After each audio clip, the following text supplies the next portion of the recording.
Assalamualaikum warahmatullahi wabarakatuh. Bismillahirrahmanirrahim. Alhamdulillahilladzi faddala bani Adam bil ilmi wal amal ala jami'il alam.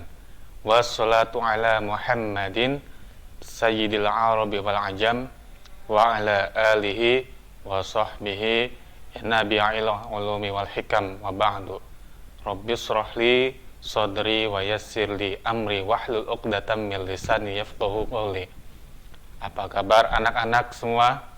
Mudah-mudahan senantiasa selalu dalam lindungan Allah Subhanahu wa taala serta dijauhkan dari mara bahaya dan penyakit. Amin ya rabbal alamin.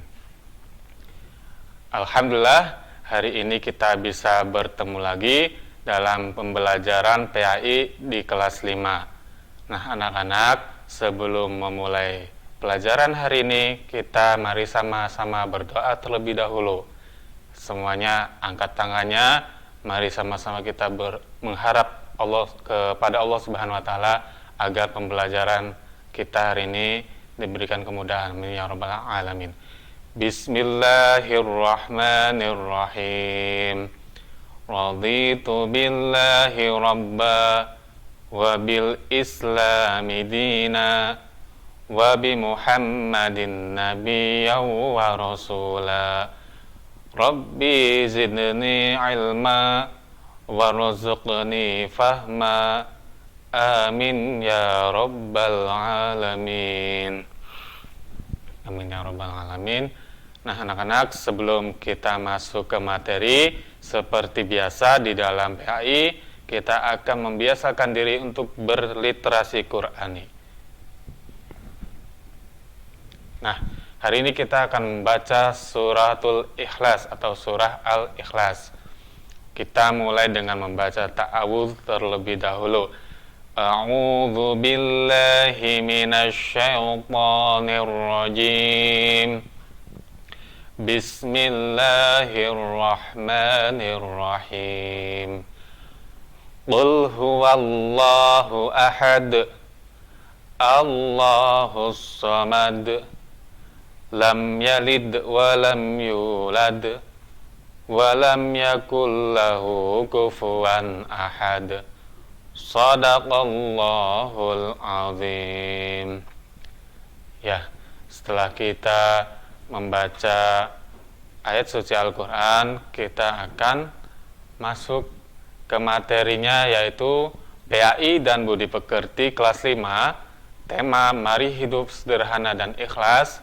Subtema memahami makna ikhlas dalam kehidupan sehari-hari.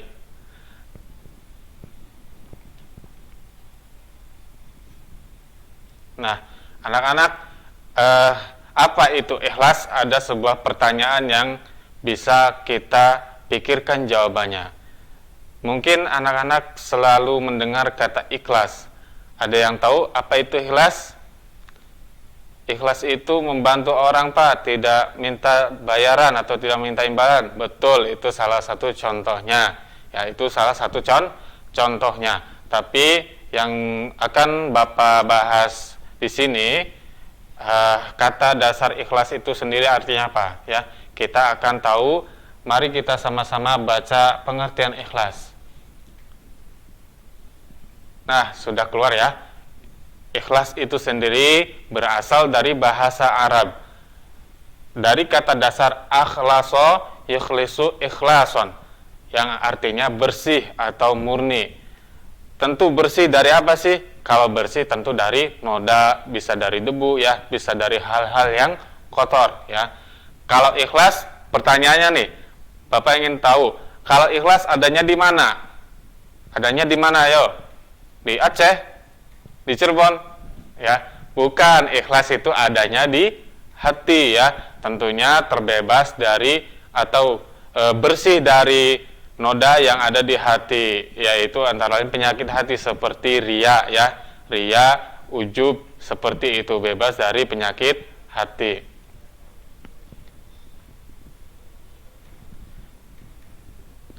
Ya, kenapa sih kita harus ikhlas?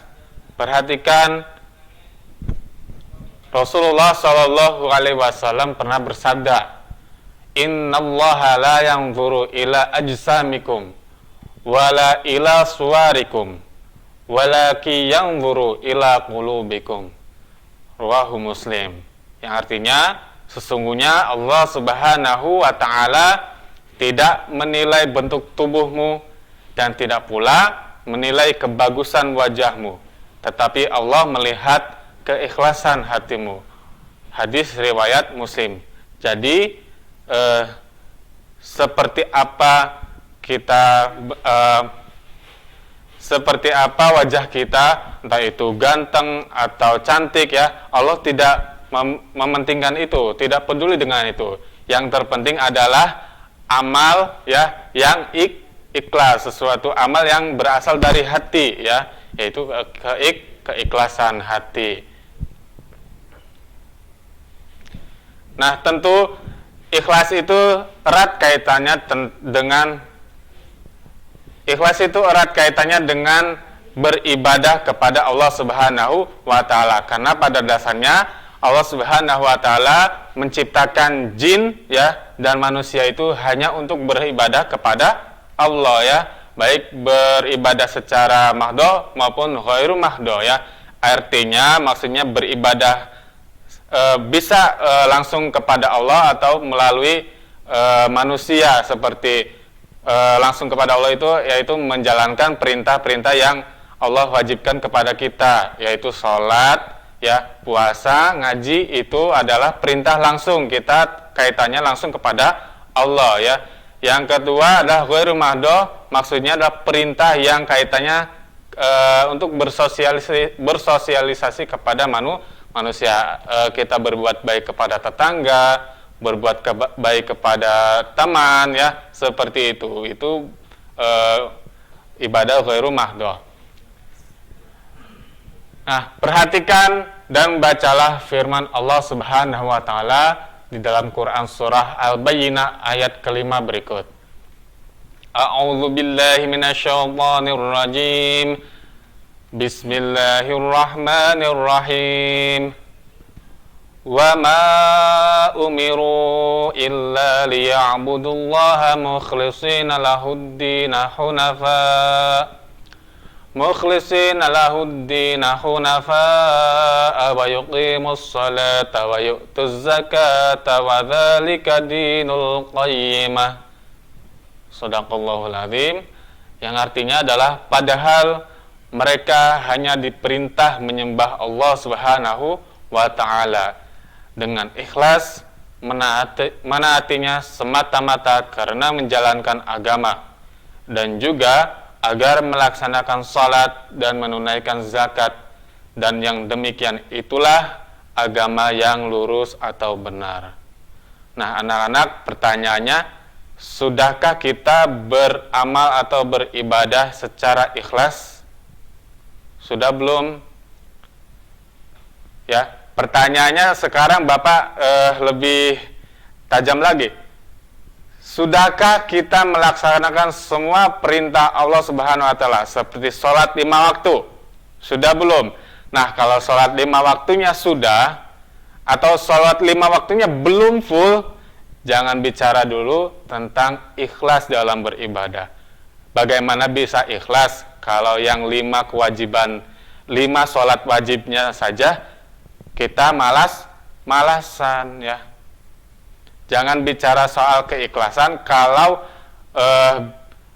sama orang tua saja masih suka membantah ya, apalagi perintah Allah, perintah orang tua saja dibantah ya. Jangan bicara soal keikhlasan kalau belajar saja masih malas-malasan ya. Di rumah harus terus dioprek-oprek sama orang tua ya. Kalau sekarang belajar di rumah ya memang waktunya ya, masih belum bisa belajar di sekolah ya. Maka dari itu anak-anak harus membiasakan diri, mulai mendisiplinkan diri agar ya seperti sholat 5 waktu itu sebetulnya melatih diri kita untuk mendisiplinkan diri ya. Bagaimana sholat subuh kita telat atau tepat waktunya ya. Sholat subuh tadi bangunnya jam berapa sok? Ada yang bangun jam 4:30, Masya Allah bagus ya. Sholat subuh waktunya sekitar setengah 5 pagi. Jangan sholat subuhnya digabung sama sholat duha ya, tidak boleh ya. Itu keterlaluan ya, kecuali memang tadinya ada uzur ya, misalnya ketiduran tidak apa-apa. Tapi kalau sengaja memang tidak punya niat untuk bangun sholat subuh, nah itu yang bahaya, itu yang tidak boleh. Nah, ada seorang tokoh sufi yang terkenal, anak-anak. Kita bisa belajar dari beliau bahwa beliau itu beribadah, masya Allah, bukan lagi tingkat ikhlas seperti kita ini. Beliau sudah tingkatnya cinta kepada Allah Subhanahu wa Ta'ala. Jadi kalau sudah tingkatannya cinta beribadahnya itu, sudah tentu ikhlas di dalam ibadahnya. Ya, dia adalah Robi'ah al-Adawiyah. Ya, kalau kalian penasaran siapa Robi'ah Adawiyah, kalian bisa cari di Google ya, tokoh Robi'ah Adawiyah. Dia adalah tokoh sufi yang bisa kita teladani bagaimana cara beribadahnya. Ya, sebelum jauh, mari kita disiplinkan dulu ikhlas di dalam beribadah, di dalam kehidupan sehari-hari. Sholat ya harus sudah tepat waktu. Sudah tepat waktu, latihan ikhlasnya ya. Ikhlas itu punya ciri-ciri, nanti kita akan bahas setelah ini ya. Nah, baik. Nah, sekarang adalah ciri-ciri orang yang ikhlas. Ciri-ciri orang yang ikhlas yang pertama adalah orang yang ikhlas senantiasa tujuan utama dari amalnya adalah untuk mencari ridha Allah Subhanahu wa Ta'ala semata ya. Jadi orang yang ikhlas itu kalau beribadah atau beramal tidak memedulikan pujian orang lain ya. Tidak mementingkan ucapan orang lain. Pokoknya saya tuh beribadah, saya bersedekah untuk Allah aja ya. Seperti itu. Kalaupun ada yang memuji, dia tidak terlalu menghiraukannya. Itulah ciri-ciri orang yang ikhlas. Sudah ada belum di diri kita? Ayo. Yang kedua adalah beramal dengan tekun dan rajin karena ia mengetahui bahwa itu adalah perintah Allah Subhanahu wa Ta'ala. Nah, yang nomor 2 ini adalah contoh seorang hamba ya. Hamba yang soleh, dia tahu bahwa semua ibadah tersebut adalah memang semata-mata perintah dari Allah Subhanahu wa Ta'ala, dan kita harus tunduk atas perintah tersebut. Nah, itu ciri-ciri orang yang ikhlas ya. Selanjutnya yang ketiga adalah tidak pernah memamerkan dan menceritakan amalnya kepada orang lain ya. Ada orang yang amalnya nggak seberapa, tapi ini saya tolong disebutkan nama saya yang keras ya. Nah, itu ciri-ciri orang yang tidak ikhlas ya. Orang yang ikhlas beramal tanpa memamerkan harta dan menceritakan amalnya kepada orang lain ya. Pada teman saya yang dia tuh kemarin minjemin kepada saya uang ketika saya kesusahan, tapi ngomong-ngomong ke orang lain ya, mengungkit-ungkitnya. Nah, itu orang yang tidak ikhlas ya. Kalau orang ikhlas tidak mungkin akan menceritakan ke orang-orang lain. Dan selanjutnya adalah tidak pernah mengeluh dalam menjalankan tugas ya. Jadi dia itu fokus aja supaya tugasnya atau amal ibadahnya tetap terlaksana. Seperti itu anak-anak. Nah, Bapak pernah membaca di dalam kitab Al-Hikam.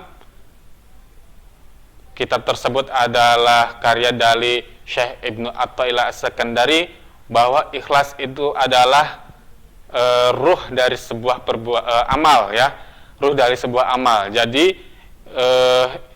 amal itu ibarat kerangka yang kita lihat ya, seperti manusia itu sebetulnya kerangka ya, badan, jasad ya, jasad manusia itu jasad. Nah, ruhnya adalah ikhlas ya. Kalau kalian melihat jasad berjalan ya, orang mati berjalan, kalian takut tidak? Pasti takut ya. Nah, orang yang berjalan itu ada ruhnya.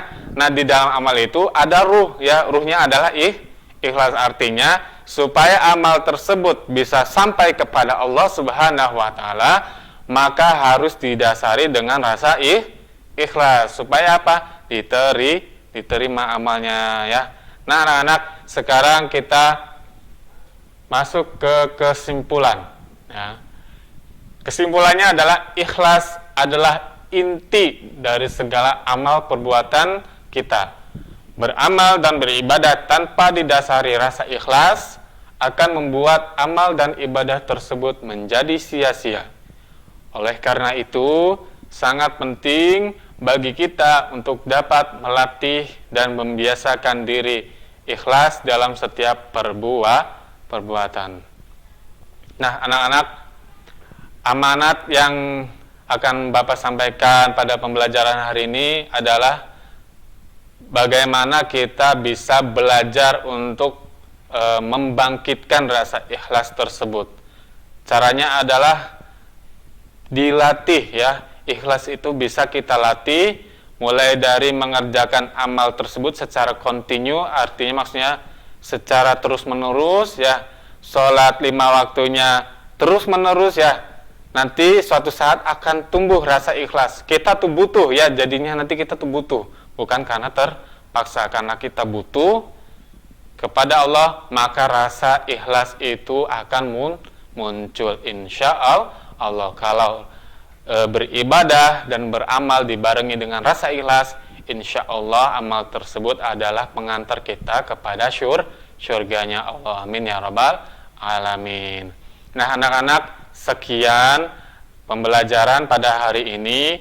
Mudah-mudahan anak-anak faham dan bisa mengaplikasikannya di dalam kehidupan sehari-hari.